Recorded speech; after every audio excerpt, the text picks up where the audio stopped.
అన్న నమస్తే. నమస్తే అమ్మా. మీ పేరు? మా పేరు తోలం దుర్గాప్రసాద్. ఏం పని చేస్తారు? నేను డ్రైవర్. ఇప్పుడు ఎలా ఉందన్న డ్రైవర్ల పరిస్థితి మీ ఆర్థికంగా? బాగానే ఉంది. ఇప్పుడు చూసుకుంటా అన్న, కూటమి ప్రభుత్వం అధికారంలోకి వచ్చి 13 నెలలు అయింది. ఎలా అనిపించింది అసలు పరిపాలన? చాలా బాగుంది. చూసుకుంటే సూపర్ 6 పేరు మీద పథకాలు అమలు చేస్తున్నారు. ప్రతిదీ అమలుపరిచారు. మాది చాటపూర్ గ్రామం. ప్రతి మనిషికి వచ్చేటట్టు అమలైంది. ప్రజలందరికీ పథకాలన్నీ అందుతున్నాయన్న? అందుతున్నాయి. పథకాలన్నీ స్పష్టంగా అందుతున్నాయి. సుపరిపాలన కార్యక్రమంతో ప్రజల వద్దకే ఇంటింటికి వస్తున్నాం అంటున్నారు ఎమ్మెల్యే కానీ కార్యకర్తలు కానీ. నిజంగా వస్తున్నారన్న? ఇంటింటికి ఎమ్మెల్యే గారు వచ్చి మీకు ఏ కలెక్షన్లో ఏమేమి డ్రైనేజీ ప్రాబ్లం ఉందా, రోడ్డు ప్రాబ్లం ఉందా, కలెక్షన్లన్నీ ఎమ్మెల్యే గారు ఆ ఊరు నాయకులు వచ్చి ప్రతి సందుకు వచ్చి అడుగుతున్నారు. ఇప్పుడు చూసుకుంటే కూటమి ప్రభుత్వం 4 రోజుల క్రితం అన్నదాత సుఖీభావ కింద రైతుల ఖాతాల్లో డబ్బులు జమ చేస్తున్నామని కార్యక్రమం జరిపించారు. మరి చాలామంది రైతులు డబ్బులు జమ అవ్వట్లేదు అంటున్నారు. నిజంగా జమ అవ్వట్లేదు అంటారా? జమ అవుతున్నాయి. అది వైఎస్ఆర్సీపీ వాళ్ళు కుట్రతోగా మాట్లాడుతున్నారు తప్ప అందరికీ పక్కాగా జమ అయింది. మనం ఇప్పుడు చూసుకుంటే లిక్కర్ స్కామ్లో జగన్మోహన్ రెడ్డి అరెస్ట్ అయ్యే అవకాశం ఉందంటారా? ఉంది, పక్కాగా ఉంది. ఆయన తిన్న సొమ్ములన్నీ కక్కిస్తాడు చంద్రబాబు గారు. ఒకవేళ ఆయన అరెస్ట్ అయితే ఆయన పార్టీ బాధ్యతల తర్వాత ఎవరు తీసుకుంటారంటారు? జగన్మోహన్ గారు పార్టీ బాధ్యతలు భారతీ గారు తీసుకుంటారు. ఇంకెవరు తీసుకుంటారు? అంటే తల్లి ఏమో వెళ్ళిపోయింది, అక్కేమో చెల్లేమో ఎటే వెళ్ళిపోయింది.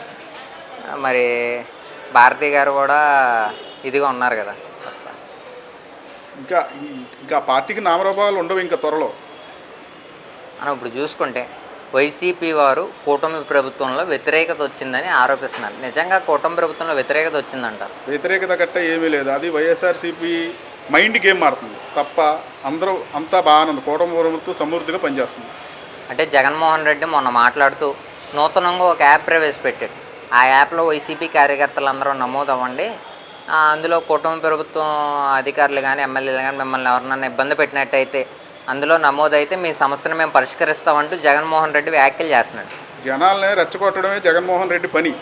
రపరపా అని జనాలను రెచ్చగొట్టి తెలుగుదేశం కార్యకర్తల మీద వాళ్ళ మీద దుష్ప్రచారం చేయడం తప్ప ఆయన వల్ల ఏమీ ఒరిగేది ఉండదు.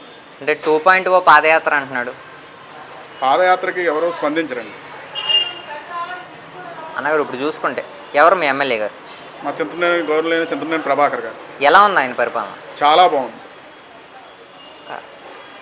ఇప్పుడు చూసుకుంటే ప్రజలందరికీ ఏదైనా కష్టం వస్తే వెంటనే ఆదుకుంటున్నారు. మరి 100% ఆయన ఇంటికి వెళ్ళిన ప్రతి ఒక్క కార్యకర్తకి 100% పనిచేసి పెడతాడు.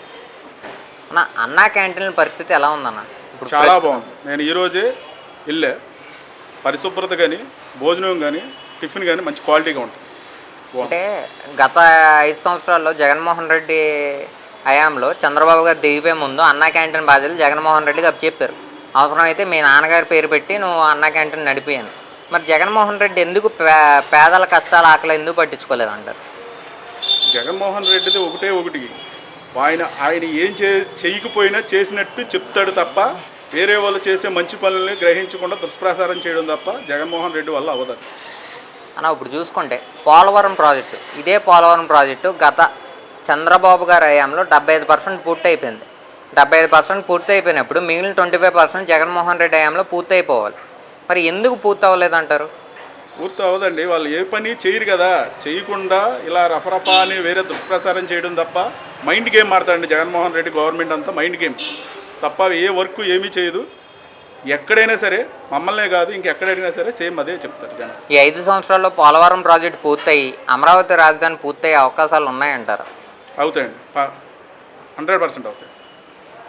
ఆంధ్ర రాష్ట్రానికి పరిశ్రమలు వచ్చి నిరుద్యోగులకు ఉద్యోగ అవకాశాలు కల్పించే అవకాశం ఉందంటారు ఈ కూటమి ప్రభుత్వం. మా లోకేష్ గారి ఆధ్వర్యంలో ఐటీ శాఖలు చాలా వరకు వస్తున్నాయి. అందరికీ కూడా నిరుద్యోగ వృత్తి తగ్గుద్దని చెప్పి ఆశిస్తున్నారు. ఎలా ఉందండి ఇప్పుడు ప్రస్తుతం డ్రైవర్ల పరిస్థితి, రోడ్ల పరిస్థితి? మీరు ఒక డ్రైవర్ అంటున్నారు, కెరీర్కి వెళ్తూ ఉంటారు. గతంలో 5 సంవత్సరాలు ఎలా ఇబ్బంది పడ్డారు? ఇప్పుడు కూటమి ప్రభుత్వం వచ్చిన తర్వాత ఎలా ఉంది? కూటమి ప్రభుత్వం వచ్చిన తర్వాత చాలా బాగుందండి. రోడ్లు అన్నీ కూడా పూర్తి చేశారు. రోడ్డు మీద బ్రేక్ ఇన్స్పెక్టర్లు వాళ్ళు కూడా కొంచెం పోలీసు అడవిడి కూడా తగ్గింది. ఇది వరకు చాలా ఎక్కువ ఉండేది. అంటే లా అండ్ ఆర్డర్ ఎలా ఉండేది సార్ గతంలో? గతంలో లా అండ్ ఆర్డర్ అనేది ఏం లేదండి. అది మీకు తెలియదు ఏం కాదు. జనాలు కూడా చాలా విసుకెత్తిపోయి ఉన్నారు. ఇప్పుడు లా అండ్ ఆర్డర్ లైన్లోకి వచ్చింది. అంటే మీకు గతంలో ఎక్కువగా ఫైనల్తో ఇబ్బంది. ఇసుకెత్తుకుపోయాం. సరే ఇప్పుడు చూసుకుంటే నారా లోకేష్ గారి పరిపాలన ఎలా ఉంది? ఇప్పుడు అవలంబిస్తున్న విద్యా సంస్థలు, ప్రభుత్వ విద్యా సంస్థల పరిస్థితి ఎలా ఉంది? గతంలో ఎలా ఉండేది? గతంలో ఏమీ లేదండి. అసలు గతంలో ఏమీ లేకుండానే జగన్మోహన్ రెడ్డి ఏమీ చేయకుండానే చేశానని చాలా కట్టుకథలు వెళ్ళాడు. అలాగే ఇప్పుడు లోకేష్ గారు వచ్చిన తర్వాత ఆయన క్రమశిక్షణ కల జీవితంతో చేశాడు కాబట్టి ఆయన కూడా అన్ని పద్ధతులుగా ఉండాలి, ప్రతి పేదవాడు చదువుకోవాలని కృషి చేస్తున్నాడు. అంటే నాడు నేడు కార్యక్రమం చేసి స్కూళ్ళకి రంగులు వేయడం వంటివి చేశానంటున్నాడు, అభివృద్ధి చేశానంటున్నాడు జగన్మోహన్ రెడ్డి. ఏం చేయలేదండి. ఆయన కలర్లు ఎంచుకున్నాడు అంతే తప్ప స్టడీ పరంగా ఏమవ్వాలి. ఇప్పుడు పర్లేదు సన్న బియ్యం పెట్టి అంతా బాగుంది. అని ఇప్పుడు చూసుకుంటే పెన్షన్ల పెంపు కార్యక్రమం ఎలా అనిపించింది అసలు? పెన్షన్లో చక్కగా ప్రతి ఇంటికి వెళ్ళి 1వ తారీఖున సెలవు అయితే 31వ తారీఖున 30వ తారీఖున మేము ఇస్తున్నారు. చాలా బాగుంది పెన్షన్ల విషయం. మరి చంద్రబాబు గారు ఎక్కిన వెంటనే 4,000 రూపాయలు పెంచారు. మరి అదే జగన్మోహన్ రెడ్డి ఎక్కిన వెంటనే 3,000 రూపాయలు పెంచచ్చు కదా? నాలుగు విడతల కింద ఇవ్వాల్సిన అవసరం ఏమో. పెంచడు కదా ఆయన, పెంచడు. అంతా మైండ్ గేమ్ ఆడతాడు. తెలియదు ఏముంది, జనాలు అందరికీ తెలుసు. అందుకనే 11 సీట్లకే పరిమితం అయ్యాడు. ఇప్పుడు చూసుకుంటాను ఈ 5 సంవత్సరాలు, గత 5 సంవత్సరాలు చూశారు, ఇప్పుడు సంవత్సరంన్నర చూశారు. 100కి ఎన్ని మార్కులు ఇస్తారు? చంద్రబాబు గారికి అయితే 100కి 150 ఇవ్వచ్చండి. ఓకే అన్న, థ్యాంక్ యూ.